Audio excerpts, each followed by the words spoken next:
The British and Commonwealth War Graves Cemetery at Scheumar isn't just rows of tombstones.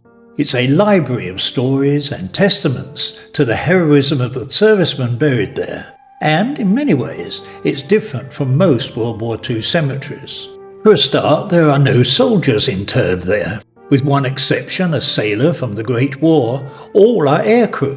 And they're not just British and Commonwealth. We have Poles, one of whom we featured in Leon's story, also the only French serviceman to die in Hungary during World War II, who was the subject of Marcel's story, and an enigmatic Czech rear gunner, who turned out to have a history that is more astonishing than any fictional tale. Also amongst the graves we have the son of a Belgian baron, whose story we'll be recounting soon.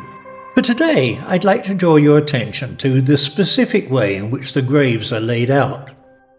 Usually, we have groups of 5 to 8 aircrew who died and were buried together, all as we saw with Leon, Marcel and Henry. However, just occasionally, there's a single grave that isn't surrounded by others originating from the same crash or event. And we're going to take a closer look at a couple of those now. Both of them were pilots, but not of single-seater fighters. They both flew bombers. Right here is Flight Sergeant George Gordon Pemberton. And opposite, on the other side of the cemetery, we have Pilot Officer John Leonard Nicholson. They crashed at different times and places, and yet there is something that connects them. And that something is conspicuous heroism, in that they both sacrificed their own lives to save their crews. Let's start with George's story. Flight Sergeant Pemberton was the pilot of Wellington LN 858, which took off from RAF Amendola in Italy at 20:44 hours on the 3rd of April 1944. The mission was to bomb the Manfred Weiss armaments factory on Chapel Island in Budapest. The factory, which at the outset of the war employed around 40,000 people, was taken over in 1944 when the Nazi Arrow Cross came to power. It produced aircraft, tractors, and had a copper and enamel plant, all of which were essential to the Axis war effort and were ultimately seriously damaged or destroyed. The raid involved 79 Wellingtons and 8 Liberators, all flying from airfields in the Italian Foggia Main region. 5 Wellingtons were lost on what was the first night operation over Budapest. Apart from Sergeant Pemberton's aircraft, a further 2 were shot down over Hungary, with the dead buried here at Scheumar, stories that we'll cover in future videos. The route back from Budapest to the Allied Italian bases was over Lake Balaton to the southwest. There were several Luftwaffe stations in the area, as well as a Hungarian unit near Veszprém. But it was a Dornier 217N of No. 6 Night Fighter Squadron based at Parndorf just over the Austrian border and flown by the squadron's CO Oberleutnant Hans Kraus that came across LN 858 at the western end of the lake near to Keste. It was Kraus's last flight with the old forward-firing guns before they were changed for the more effective Schlagwaffen. These were guns capable of firing up to 70 degrees and allowed for more surprise attacks from below and less vulnerability to response from the bomber's rear gunner. The Wellington's rear gunner hit Kraus several times, but no significant damage was caused. Kraus later described the problems he had dealing with the propeller backwash from the Wellington, creating severe turbulence and requiring significantly more ammunition than usual. Having scored a hit on one of the bomber's engines, he waited for the expected crash in flames. But the fire in the engine died down to just a red glow and the plane remained under control. Kraus was tempted to go back in for a second try, but was concerned about the surrounding hills and the darkness and withdrew. He claimed a kill, but this was denied by the Luftwaffe since there was no evidence that the plane had actually crashed. This was yet another tribute to the amazing resilience of the Wellington's geodetic design by Dr. Barnes Wallis, also the inventor of the Dambuster's bouncing bomb. Kraus, however, was convinced of his victory. And next day he and his crew went back to Balaton to take another look and saw the Wellington in the water. Taking full advantage of the plane's structural stability, George Pemberton had brought LN 858 down slow and steady to ditch in the waters of Lake Balaton. He was so skilled and determined that the aircraft barely sustained any further damage. Sadly, the same could not be said for the pilot.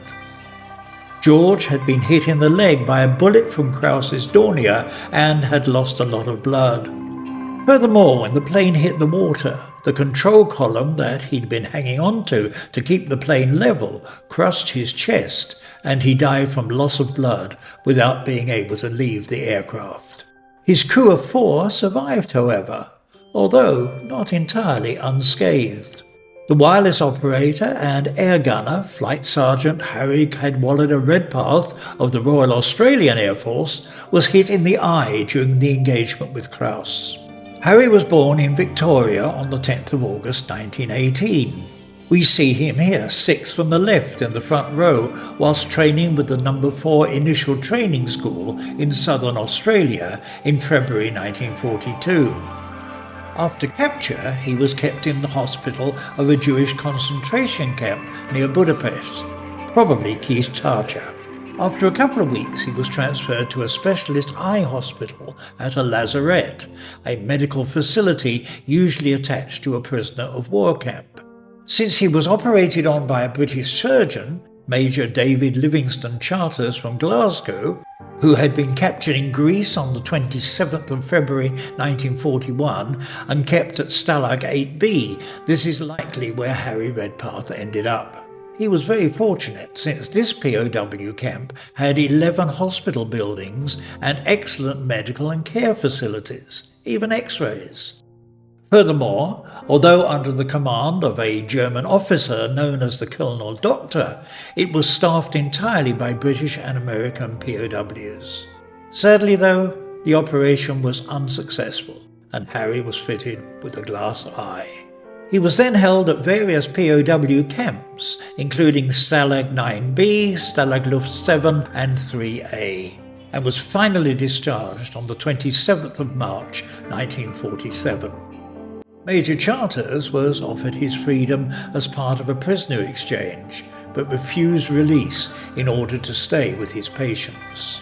Sergeant Anthony Patrick McTeer from Scotswood, Newcastle, was the rear gunner, who managed to get some hits on Krause's Dornier. Unfortunately, he was also the recipient of a bullet as the night fighter was approaching from the rear. He was the second of Pemberton's crew members to be injured.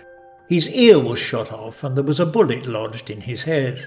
Sergeant McTeer was transferred to a hospital in Budapest where he was operated on, but the bullet remained in his head until the day he died.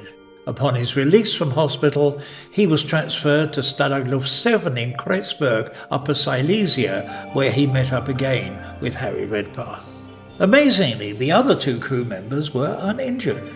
Sergeant Walter Robert Bennett from Lambeth in London and Sergeant Lawrence Loudon Taylor from Southport, Lancashire, both seen here talking with their captors just after their rescue, were briefly interrogated and then eventually shipped off to Stalag 357 Copernicus, about 180 miles northwest of Warsaw. And Sergeant George Gordon Pemberton? At the very least, he must have received a posthumous award for bravery, having saved the lives of his 4 crew members. Well, sadly, that's not so. Whether the story of his heroism never reached those in a position to make the recommendation, although in view of the survivors that would be odd, or the whole event just got lost in the confusion of war, we'll never know. What we do know is that he was born in 1921 in Alexandria, Egypt, and was married to Florence Ann Macklin, who was born in 1915. They had a son, Julian, in 1942, but sadly he died a year later. They lived at Beach Cottage, Harp Hill, now a very well-to-do area of Cheltenham. George's father was Captain Joseph Desmond Pemberton, and the address at the time of the crash was given as POW Camp Hartwell, Aylesbury, Buckinghamshire. Hartwell was converted from a dog racing track and used initially to keep Italian prisoners, many of whom stayed on in the area after the war, together with a smaller number of Germans. Captain Pemberton, by this time in his 40s, was likely a senior officer in the camp. From the heroism of Sergeant Pemberton, we turn to the story of John Leonard Nicholson. Born in 1921, just like George Pemberton, Pilot Officer Nicholson came from Sevenoaks in Kent. Prior to joining up, he was a trainee manager. His parents, Charles and Breda, lived in the village of Battle in Sussex. Similar to LN 858, but 7 months later, on the 22nd of November 1944, Halifax bomber JP 323 took off from the same Amendola airfield in Italy. The mission this time, though, was to bomb the railway marshalling yards at Szombathely in the west of Hungary.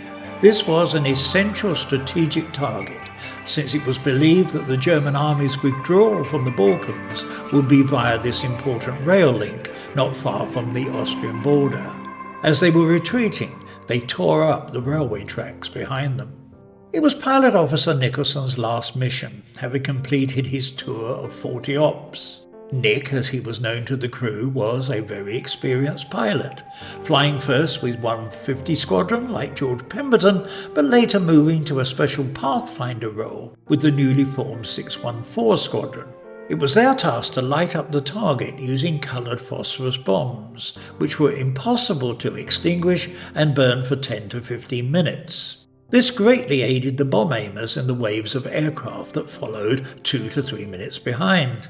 This group, although for some reason not allowed to wear the Pathfinder's badges, provided marking services for 205 Bomb Group based in Italy.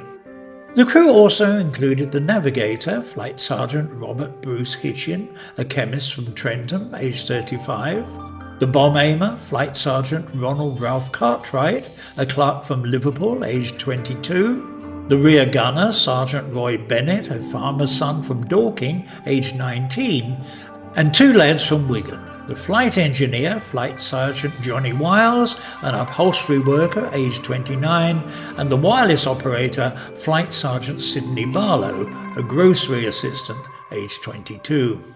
The crew found out about their mission at 11:30 a.m. when they read the postings on the operations board. They were detailed to lead the Pathfinder flight as target marker. In addition, they carried 10 1,000-pound bombs. They then went to their tent to grab a couple of hours' sleep before joining the 20 or so crews from 614 Squadron in checking their equipment. When it was time for takeoff, they lined their plane up at the end of the runway, only to have a fuel line burst.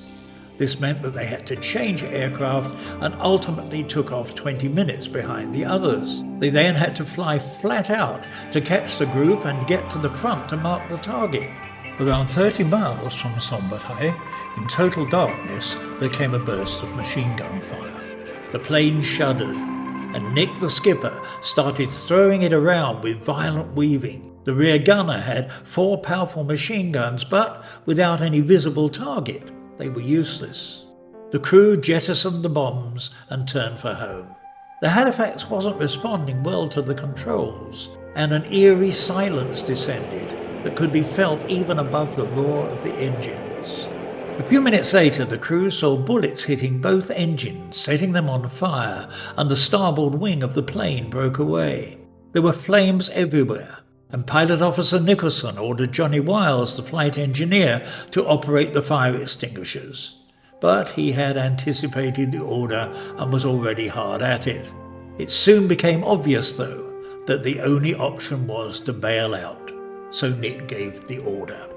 For everyone to get out safely, it was essential to keep the Halifax level and steady. You can't jump from a diving plane. Sidney Barlow, the wireless operator, jumped first, forgetting to allow the usual 3 seconds before pulling the ripcord. But he survived, along with 3 other crew members. Johnny Wiles stayed behind to help Nick with his parachute. Just seconds after Johnny jumped, the plane exploded, blowing off his flying boots and tragically killing Pilot Officer Nicholson. He, like George Pemberton, had sacrificed his life to save his crew.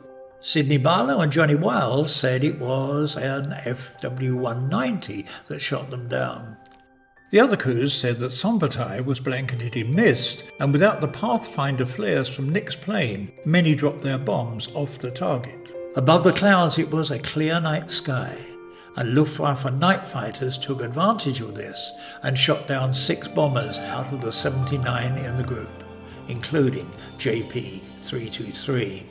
Eyewitnesses said that the Halifax had come from the direction of Sombatai and had exploded and crashed over the village of Bagod. All 4 crew members who jumped survived. Roy Bennett landed flat on his face but uninjured in a muddy field. He buried his equipment, including his revolver. An old farmer then came out of one of the small houses. There were 3 women already in there. The man gave him a glass of wine and offered Roy his own bed. Being exhausted by this time, he accepted. In the morning, Roy was joined by Johnny Wiles, and then came Hungarian soldiers who chained them together and marched them off to identify the charred remains of Nick's body, which they found very upsetting. The others hid in bushes in the nearby hills, and one gave himself up at the local pub. But they were soon rounded up and captured, and this was just the beginning of their ordeal. They were all lined up against a wall with 6 soldiers pointing their rifles at them like a firing squad. An officer shouted a command, and the rifles came down. The officer went into the barracks and returned after a while, holding something behind his back. The crew assumed it was the traditional white handkerchief, which, when dropped, was the signal to fire. However, instead, he whipped out a camera and took a photo of their terrified faces. At some point, they were transferred to a civilian jail in Budapest. They left on the last train out of the city before the final bridge over the Danube was blown up. Their final destination was Stalag 7 in Silesia, in present-day Poland. In the camp, Sidney Barlow met up with Sergeant Mac McTeer, who flew with George Pemberton when their Wellington was shot down at Lake Balaton. Sidney told Mac that on their first night in Amendola, the crew slept in the parachute room since there were no empty tents available. However, on the second night, a single aircraft from 150 Squadron had gone missing, so Nick's crew was allocated that accommodation. It was the very tent that George Pemberton's crew had left the night before on the bombing mission to the Manfred Weiss Works. We honour Flight Sergeant George Pemberton and Pilot Officer John Leonard Nicholson for their conspicuous bravery and sacrifice, along with both their crews for their determination to achieve freedom.